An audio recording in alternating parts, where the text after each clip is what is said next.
সেটার জন্য বিশ্ববিদ্যালয় প্রশাসনের পক্ষ থেকে আমরা এই প্রেস ব্রিফিং এর আয়োজন করেছি। এখানে উপস্থিত আছেন ঢাকা বিশ্ববিদ্যালয়ের মাননীয় উপাচার্য, প্রোপাচার্য শিক্ষা, প্রোপাচার্য প্রশাসন, ডিনবৃন্দ। আমি আমাদের ভাইস চ্যান্সেলর এই বিষয়ে বিশ্ববিদ্যালয়ের পক্ষ থেকে বক্তব্য উপস্থাপন করবেন।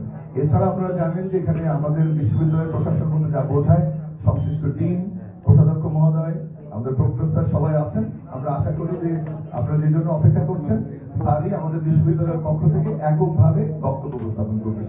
আমি মাননীয় ভাইস চ্যান্সেলর অধ্যাপক ডক্টর নিয়াজ আহমেদ স্যারকে প্রেস ব্রিফিং এর জন্য অনুরোধ জানাচ্ছি।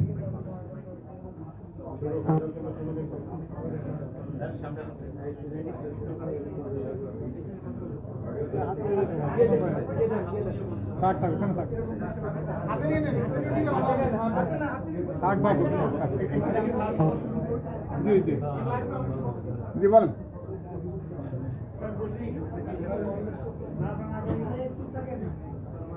আপনাদের সবাইকে সালাম এবং শুভেচ্ছা জানাচ্ছি। প্রথমেই ক্ষমা প্রার্থী যে আপনারা বেশ কিছু সময় অপেক্ষা করেছেন। আপনারা ধন্যবাদ জানাচ্ছি। আমারও যেন আপনি কারণ সিদ্ধান্তগুলো মৌলিক গুরুত্ব আছে এবং এগুলো আমাদেরকে বাস্তবায়নের পক্ষে সবার সহযোগিতা জানি। বাকি অংশগুলো আমি একটু পরে শোনাচ্ছি যাতে আমাদের আপনাদের রেকর্ডিং এবং